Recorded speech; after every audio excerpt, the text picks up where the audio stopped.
बाराको अमलेखगञ्जसम्म आएको petroleum pipeline चितवनसम्म विस्तार प्रक्रियाको औपचारिक शुभारम्भ 25 अर्ब रुपियाँ लागत अनुमान। सरकारद्वारा जनताको गुनासो स्थानीय तहबाटै सम्बोधन गर्न सुरु। चालु आर्थिक वर्षको पहिलो 2 महिनामा 7 अर्ब बढीको खाद्यान्न आयात। रसुवागढी नाकाबाट 2,50,000 किलो ओखर भित्रियो। जंगलमा लागेको डढेलो नियन्त्रणमा आउन नसकेपछि क्यालिफोर्नियामा विद्युत आपूर्ति बन्द। डढेलोका कारण आपतकालीन अवस्था आएको अग्नि विभागको भनाई। र जेसिस विकास रनिङ सिल्ड फुटबलको उपाधि पुलिसलाई टाई ब्रेकरमा चितवन 4-2 ले पराजित। नमस्कार, कान्तिपुर डायरीका साथमा साथी लक्ष्मी र म बासु। समाचार अब विस्तारमा। नेपाल आयल निगमले बाराको अमलेखगञ्जबाट चितवनको लोथडसम्म ग्यास र पेट्रोलियम पाइपलाइन विस्तारको काम अगाडि बढाएको छ। भारतबाट पेट्रोलियम पाइपलाइन मार्फत पेट्रोलियम पदार्थ वितरण थालेसँगै निगमले अमलेखगञ्जबाट चितवनको लोथडसम्म पाइपलाइन विस्तार कार्य अगाडि बढाएको हो। उद्योग वाणिज्य तथा आपूर्ति मन्त्री मातृका प्रसाद यादवले अमलेखगञ्ज स्थित निगमको 2 नम्बर प्रादेशिक कार्यालय इन्धन डिपो अगाडि सर्भे पिलर गाडेर योजनाको शिलान्यास गर्नुभयो। शिलान्यासपछि निगमले अमलेखगञ्ज लोथडसम्म 62 किलोमिटर पेट्रोलियम पाइपलाइन र वीरगञ्ज स्थित भारतीय सिमानादेखि चितवनसम्म 98 किलोमिटर एलपी ग्यासको पाइपलाइन विस्तार गर्न पिलर गाड्ने काम सुरु गरेको हो। पाइपलाइनबाट इन्धन तथा ग्यास भित्राउँदा निगमलाई ढुवानी खर्च जोगिने भएकाले चितवनसम्म पाइपलाइन विस्तारको काम अघि बढाएको मन्त्री यादवले बताउनुभयो। पाइपलाइनबाट तेल भित्राउँदा ढुवानीमा लाग्ने खर्च बचत भएकाले पेट्रोलियम पदार्थको मूल्य घटाएको उहाँले बताउनुभयो। फास्ट ट्र्याकसँगै अमलेखगञ्जबाट पाइपलाइन काठमाडौँसम्म ल्याउने योजना अघि बढाएको उहाँले जानकारी दिनुभयो।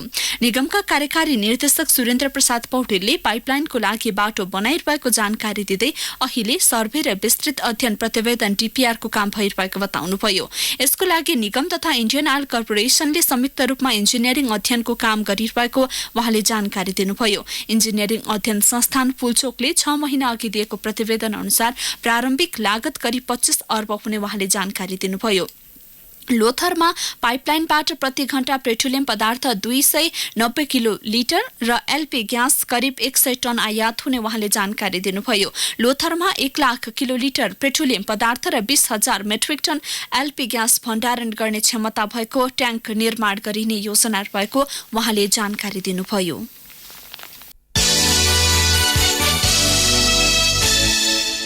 सरकारले स्थानीय तहबाट नै जनताको गुनासो सम्बोधन गर्न थालेको छ। प्रधानमन्त्री तथा मन्त्री परिषदको कार्यालय अन्तर्गतको हेलो सरकार शाखाले हेलो सरकारको नयाँ सफ्टवेयर पोर्टल जडान गरेसँगै 753वटै स्थानीय तहबाट जनताका गुनासो सम्बोधन गर्न थालेको हो। शाखाका प्रमुख शेखर पौडेलले साउनदेखि नयाँ पोर्टल जडान गरेपछि जनताका गुनासो सम्बन्धित स्थानीय तहबाटै सम्बोधन गर्न थालेको जानकारी दिनुभयो। त्यसका लागि हेलो सरकारले सबै स्थानीय तहलाई हेलो सरकारको युजर नेम र पासवर्ड दिएको उहाँले बताउनुभयो। सो युजर नेममा हेलो सरकारमा आएका गुनासो सम्बन्धित ठाउँका स्थानीय तहमा पठाई सम्बोधन गर्ने उहाँले जानकारी दिनुभयो। उहाँका अनुसार पहिले हेलो सरकारमा आएका गुनासोलाई त्यहाँका कर्मचारीले सम्बन्धित निकायसँगको सहयोगमा सम्बोधन गर्ने गर्दथे। हेलो सरकारले संघीय मन्त्रालय, विभाग, प्रदेश मन्त्रालय र जिल्ला प्रशासन कार्यालयलाई समेत हेलो सरकारको युजर नेम र पासवर्ड दिएको छ। यसले सम्बन्धित निकायमै गुनासो जाने गर्दछ र उनीहरूले नै गुनासोको फर्स्युट गर्ने गर्दछन्। ती निकायले गुनासो सम्बोधन भएको जानकारी भने केन्द्रलाई दिनुपर्ने हेलो सरकार शाखाले जनाएको छ। तत्कालीन प्रधानमन्त्री बाबुराम भट्टराईले 2068 कार्तिक 17 गतेबाट जनताको गुनासो सम्बोधन गर्नका लागि हेलो सरकार सञ्चालनमा ल्याउनु भएको हो। प्रधानमन्त्री केपी शर्मा ओली र बंगलादेशका प्रधानमन्त्री शेख हसिना बीच बाकु कंग्रेस केन्द्र परिसरभित्र आज भेटवार्ता भएको छ। अजरबैजानको बाकुमा भइरहेको असंलग्न अभियानको 18औं शिखर सम्मेलनका क्रममा उहाँहरूबीच भेटघाट भएको हो। भेटमा ऊर्जा सहयोग, पारवहन सहयोगको सही उपयोग, व्यापारिक क्रियाकलापलाई गति दिनुपर्ने पक्षका साथै द्विपक्षीय सम्बन्ध र आपसी अभिरुचिका विषयमा छलफल भएको परराष्ट्र मन्त्री प्रदीप गेवालीले जानकारी दिनुभयो। दुई नेता बीच हाल अवरुद्ध भएको दक्षिण एसियाली क्षेत्रीय सहयोग संगठन सार्कको प्रक्रिया र यसलाई पुनः आफ्नो मार्गमा ल्याउन नेपाल तथा बंगलादेशले संयुक्त रूपमा गर्न सक्ने कार्यका विषयमा पनि छलफल भएको थियो। यसैबीच बाकु कंग्रेस केन्द्रमै प्रधानमन्त्री ओली र पाकिस्तानी राष्ट्रपति आरिफ अल्वी बीच आज भेटवार्ता भएको छ। भेटमा द्विपक्षीय चासोका विषयमा छलफल भएको छ। हिन्दुकुश हिमालयमा मौसम परिवर्तनले पारेको नकारात्मक प्रभाव, सार्कको अवरुद्ध प्रक्रिया र दुवै मुलुकले भोगेका विद्यमान तथा उदाउँदा चुनौतीका विषयमा छलफल भएको परराष्ट्र मन्त्री गेवालीले जानकारी दिनुभयो। नेकपाका वरिष्ठ नेता माधव कुमार नेपालले सरकारको कामले गति लिन नसकेको बताउनु भएको छ। विराटनगरमा आज सञ्चारकर्मीसँग नेता नेपालले विगतमा भएका कमी कमजोरी र त्रुटिहरू सच्याएर सरकार अघि बढ्नुपर्ने बताउनु भयो। जनताका समस्याहरू बुझेर भित्रै पुनः साथ पाउन सकिने नेता नेपालको भनाइ थियो। नेपाली कांग्रेसका महामन्त्री शशाङ्क कोइरालाले सरकारका सपनाले राज्य ऋणमा डुब्ने बताउनु भएको छ। सरकारले उचित सपना बोक्न छाडेर पानी जहाज चलाउने, रेल चलाउने जस्ता ऋणमुखी सपना बोकेको उहाँले आरोप लगाउनुभयो। चीनबाट रेल ल्याउन आवश्यक नभएको भन्दै ऋणमा डुबेर देशको विकास नहुने उहाँको तर्क थियो। नेपाल प्रेस युनियन चितवन शाखाले आज भरतपुरमा आयोजना गरेको कार्यक्रममा महामन्त्री कोइरालाले चीनबाट रेल आउँदैमा पर्यटक नबढ्ने बताउनुभयो। उहाँले रेल ल्याउँदा अनुदानमा आउने हो कि होइन, चलाउन सक्ने हो कि होइन भन्ने विषयमा पनि सजग हुनुपर्ने बताउनुभयो। सत्तारूढ नेपाल कम्युनिस्ट पार्टी नेकपाका र राष्ट्रिय प्रजातन्त्र पार्टी राप्रपा संयुक्तका 200 बढी नेता कार्यकर्ता नेपाली कांग्रेसमा प्रवेश गरेका छन्। नेकपाका 70 र राप्रपा संयुक्तका 200 गरी 270 जना कांग्रेसमा प्रवेश गरेका हुन्। एक कार्यक्रमका बीच कांग्रेस ओखलढुङ्गाका जिल्ला सभापति प्रदीप सुनार र नेता रामहरि खतिवडाले उनीहरूलाई पार्टीमा स्वागत गरे। पार्टी प्रवेश गरेका नेता कार्यकर्तालाई स्वागत गर्दै पूर्व सांसद समेत रहेका नेता खतिवडाले सरकारले जनअपेक्षा अनुसार काम गर्न नसकेको बताउनुभयो। जलवायु परिवर्तनका हिसाबले जोखिम बेहोरिरहेका अति कम विकसित मुलुकहरू एलडीसीका मन्त्री र उच्च अधिकारीले विश्वव्यापी तापक्रम 1.5 डिग्री सेल्सियसबाट बढ्न नदिने गरी नीति तर्जुमा गर्न विकसित मुलुकहरूको ध्यानाकर्षण गराएका छन्। जलवायु परिवर्तन सम्बन्धी राष्ट्रसङ्घीय महासन्धिका पक्ष मुलुकको 25औं सम्मेलन कोप 25 को संहारमा भुटानको थिम्पूमा यसै साता भेला भएका अति कम विकसित मुलुकका वातावरण, वन र जलवायु परिवर्तन मन्त्री, उच्च अधिकारी र विज्ञहरूले हरित गृह ग्यासको उत्सर्जन घटाउने गरी नीति र कार्यक्रम बनाउन ध्यानाकर्षण गराएका हुन्। 25औं सम्मेलन मंगिरमा चिलीको सान्टियागोमा हुँदैछ। जलवायु परिवर्तन सम्बन्धी पक्ष मुलुकको सम्मेलन अघि हरेक वर्ष एलडीसी मुलुकका मन्त्रीहरू भेला भएर सम्मेलनका लागि साझा धारणा तय गर्ने गरेका छन्। एलडीसीका 47 देशले नेतृत्व भुटानले गरेकाले यसपटक थिम्पूमा मन्त्री स्तरीय भेला भएको हो। कान्तिपुर डायरीमा अब ब्रेकको पालो। अब बाँकी प्रसङ्ग। यमपञ्चक अन्तर्गत आज कागको पूजा गरी मिठो खाना दिएर काग तिहार मनाइएको छ। वैदिक सनातन हिन्दू परम्परा अनुसार कागलाई यमदूत र सन्देशवाहकका रूपमा पूजा गर्ने गरिन्छ। आज कागको पूजा गरी वर्षभरि कागले घर आँगनमा सुखद र प्रगतिशील खबर अनि सौभाग्यका कुरा मात्र ल्याओस् भनेर कामना गर्दै घर बाहिर हरियो पात, दुना, टपरीमा विभिन्न प्रकारका खानेकुरा दिने गरिन्छ। तिथिको गडबडका कारण यसपटक हिजै साँझ यमदीप दान गरेपछि यमपञ्चक सुरु भएको हो। यसैबीच आयुर्वेदका प्रवर्तक धन्वन्तरीको उत्पत्ति भएको सम्झनामा आज देशभर विभिन्न कार्यक्रम गरी धन्वन्तरी जयन्ती पनि मनाइएको छ। देव र असुर मिली समुद्र मन्थन गर्दा विभिन्न रोग निवारणका लागि कार्तिक कृष्ण त्रयोदशीकै दिन अमृत कलश लिएर धन्वन्तरीको उत्पत्ति भएको वैदिक हिन्दू शास्त्रमा उल्लेख छ। विक्रम सम्वत 1974 मा काठमाडौँको नरदेवीमा आयुर्वेद क्याम्पसको स्थापना भएपछि नेपालमा विधिवत धन्वन्तरी जयन्ती मनाउन थालिएको थियो। मुलुकका 98% नागरिकको पहुँचमा खानेपानी भए पनि व्यवस्थापनमा व्यवस्था गर्दा रूपन्देहीका 16% नागरिकले मात्रै शुद्ध खानेपानी उपयोग गर्न पाएका छन्। रूपन्देहीको खानेपानीमा आर्सेनिक, ब्याक्टेरिया, जुका लगायतको संक्रमण छ। यसले गर्दा रूपन्देहीका 84% नागरिक शुद्ध खानेपानीको उपयोग गर्नबाट वञ्चित छन्। दूषित पानीका कारण वर्षेनी झाडापखाला, हैजा, टाइफाइड, जन्डिस जस्ता रोगहरूको संक्रमण हुने गरेको छ। भौतिक पूर्वाधार विकास मन्त्रालयका इन्जिनियर ध्रुव धितालले सुरु गरिएका खानेपानी आयोजना पूरा नहुने तर स्थानीयले मनपरी ट्युबवेल जडान गरेर खानेपानी निकाल्दा शुद्ध खानेपानीको उपयोगमा समस्या भएको बताउनुभयो।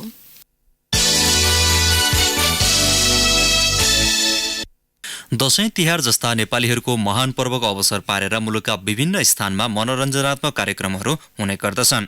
तिहारको अवसर पारेर बुटौलमा पनि खाना फेस्टिभल सहितको तिहार महोत्सव जारी छ। एक सामग्री। सडकभरि मान्छेको भिड, जताततै झिलिमिली। अगाडिपट्टि स्टेजमा गुन्जिरहेको भरे आउँछु सपनीमा पर्खी बस है ख्याति प्राप्त गायिका देविका वन्दनाको प्रस्तुतिमा बुटोल झुमिरहेको थियो।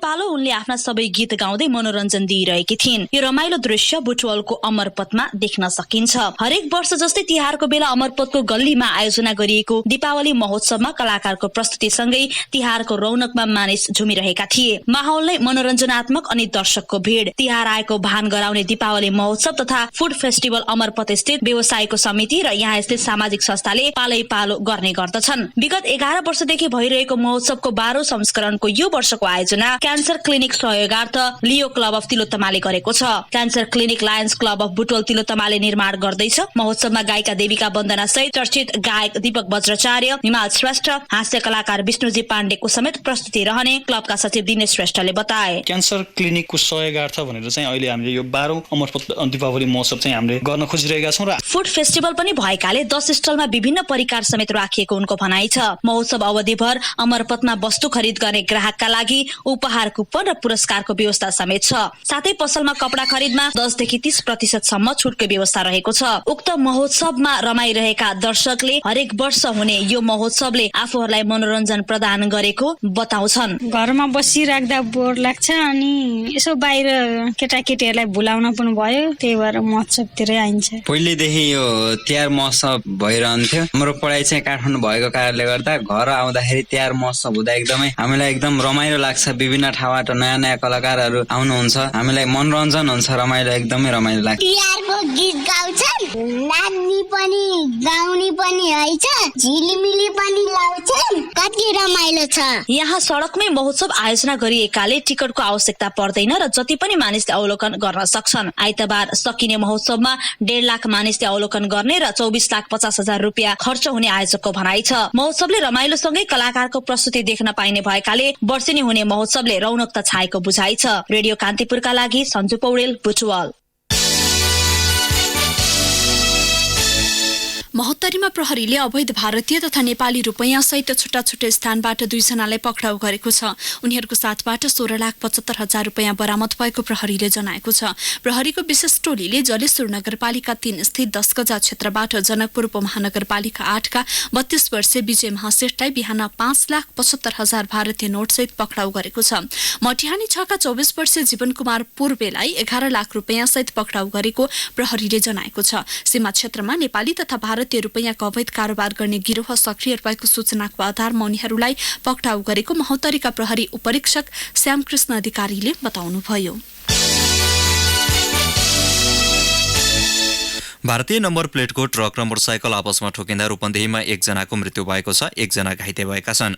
ट्रक र मोटरसाइकल आपसमा ठोकिँदा रूपन्देहीको ओम सतिया गाउँपालिका 4 का बलिराम साहनीको मृत्यु भएको हो। जिल्ला ट्राफिक प्रहरी कार्यालयका अनुसार औद्योगिक कच्चा पदार्थ बोकेर आउँदै गरेको भारतीय नम्बर प्लेटको ट्रक र लु 47 प 8905 नम्बरको मोटरसाइकल आपसमा ठोकिएर दुर्घटना भएको हो। कान्तिपुर डायरीमा अब लमजुङ डायरीको पालो।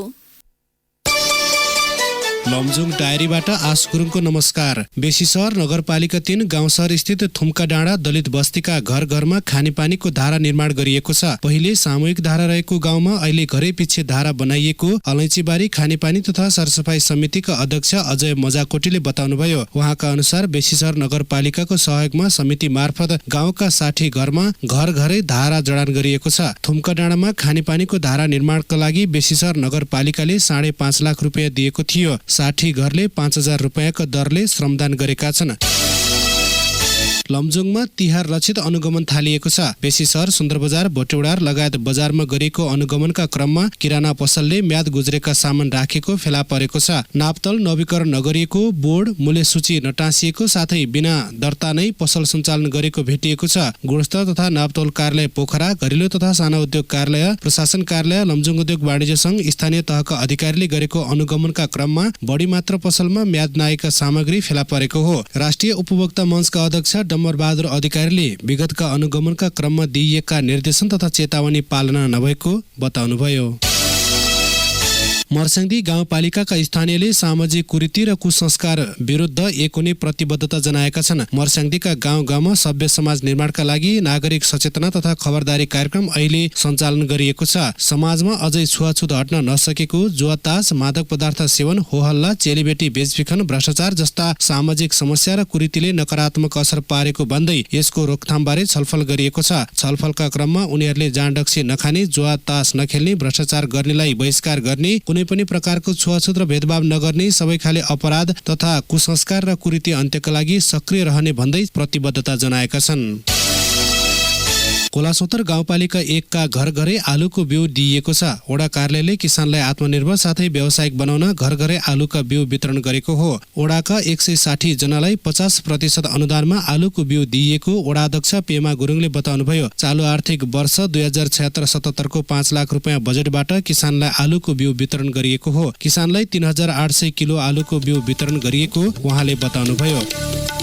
हवस् त लमजुङ डायरी आजलाई यति नै। आज गुरुङ बिदा हुन्छु। नमस्कार। लमजुङ डायरीपछि कान्तिपुर डायरीमा पुनः ब्रेकको पालो।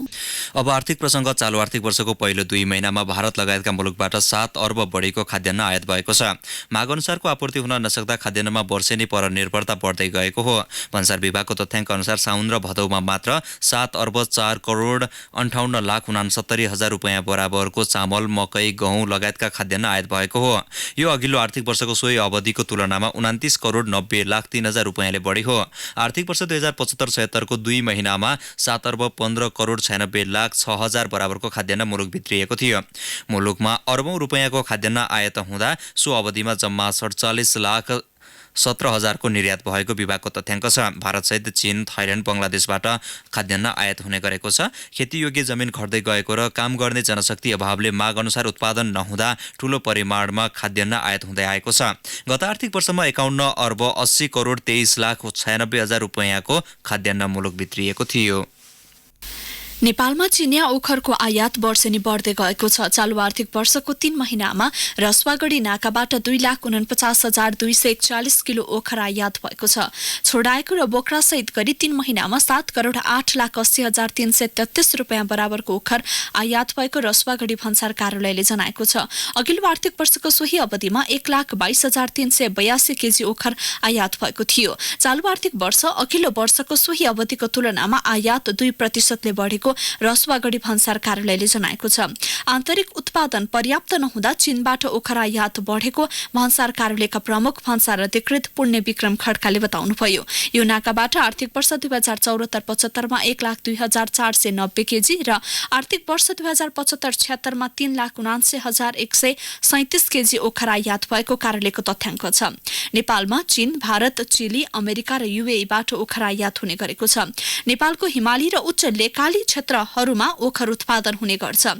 राष्ट्रिय फलफुल विकास केन्द्रको तथ्याङ्क अनुसार आर्थिक वर्ष 2074-75 मा 4,970 हेक्टर क्षेत्रफलमा ओखर खेती हुँदै आएको छ। त्यसमध्ये 1,985 हेक्टर क्षेत्रफलबाट मात्र उत्पादन हुने गरेको छ। नेपालमा वार्षिक 8,213 टन मात्र ओखर उत्पादन हुने गरेको छ। कर्णाली प्रदेशमा सबैभन्दा धेरै र प्रदेश 3 मा सबैभन्दा थोरै ओखर उत्पादन हुने गरेको केन्द्रको तथ्याङ्कले देखाएको छ। अब अन्तर्राष्ट्रिय प्रसङ्ग। अमेरिकाको क्यालिफोर्निया स्थित जंगलमा लागेको डढेलो नियन्त्रणका लागि अग्नि नियन्त्रक सक्रिय भए पनि लाखौं स्थानीय विद्युत बिना बस्न बाध्य भएका छन्। अन्य स्थानमा आगलागी फैलिन सक्ने तथा सम्भावित क्षति न्यूनीकरणका लागि विद्युत आपूर्ति बन्द गरिएको पेसिफिक ग्यास तथा इलेक्ट्रिक विभागलाई उद्धृत गर्दै बीबीसीले जनाएको छ। डढेलोका कारण 50,000 जनाले आवास छाडेका छन्। लस एन्जलस राज्य र सोनोमा शहरमा समेत आपतकालीन अवस्था आएको जनाइएको छ। क्यालिफोर्नियाको अग्नि विभागले डढेलोका कारण आपतकालीन अवस्था आएको जनाएको छ। गत बुधबारदेखि लागेको डढेलो नियन्त्रणका लागि 1,300 को संख्यामा अग्नि नियन्त्रक परिचालित छन्। क्यालिफोर्नियाका गभर्नर ग्याबिन न्युसमले पेसिफिक ग्यास तथा इलेक्ट्रिक विभागले डढेलो नियन्त्रण गर्न नसकेको भन्दै विगतको लापरवाहीको प्रमाण अहिलेको डढेलो भएको आरोप लगाउनु भएको छ। गत वर्ष उत्तरी क्यालिफोर्नियामा लागेको डढेलोका कारण 85 जनाले ज्यान गुमाएका थिए। अब खेल समाचार। जेएसएसबी खास रनिङ सिल्ड फुटबल प्रतियोगिताको उपाधि विभागीय पुलिसले उचालेको छ। नारायणगढ स्थित क्याम्पस और मैदानमा आज भएको फाइनलमा आयोजक चितवन 11लाई टाइब्रेकरमा 4-2 गोलले पराजित गर्दै पुलिसले उपाधि हात पारेको हो। निर्धारित समयमा दुवैतर्फबाट गोल हुन नसकेपछि खेलको निर्णय टाइब्रेकरबाट लिएको हो।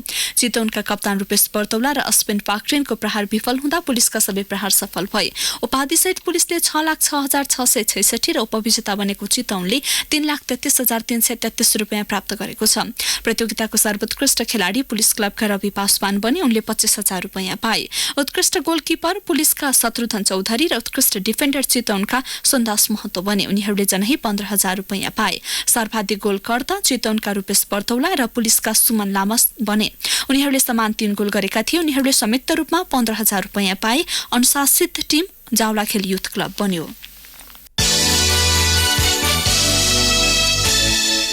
एएफसी अन्डर 19 फुटबल च्याम्पियनसिपको छनौटका लागि 27 खेलाडी छनौट भएका छन्। टोलीका मुख्य प्रशिक्षक मेघराज केसीले 31 खेलाडीबाट 4 जनालाई बाहिर राख्दै 27 खेलाडीको छनौट गरेका हुन्। एएफसी अन्डर 19 छनौटको समूह डीमा रहेको नेपालले आगामी 20 गते युएईसँग प्रतिस्पर्धा गर्दै छनौट चरणको सुरुवात गर्नेछ। दोस्रो खेलमा 22 गते इरान र समूह चरणको अन्तिम खेलमा 24 गते किर्गिस्तानसँग प्रतिस्पर्धा गर्नेछ। यसैबीच कतारको दोहामा म्यानमारसँग मैत्रीपूर्ण खेल खेलेको नेपाली टोली भोलि स्वदेश फर्कँदैछ। आसन्न 13औं दक्षिण एसियाली खेलकुद सागको तयारीमा रहेको नेपाली टोलीले हिजोको खेलमा म्यानमारसँग 2-2 को बराबरी गरेको थियो। हौस् नै प्रसङ्गसँगै कान्तिपुर डायरी आजका सम्पूर्ण बुलेटिन यही सकिन्छ। भोलि बिहान 6:30 बजे नियमित बुलेटिनका साथमा उपस्थित हुने नै छौँ। अहिलेलाई साथी लक्ष्मी र म बासु बिदा हुन्छौँ। नमस्कार, शुभरात्रि। सूचना र मनोरञ्जनको संवाहक रेडियो राष्ट्रको रेडियो कान्तिपुर।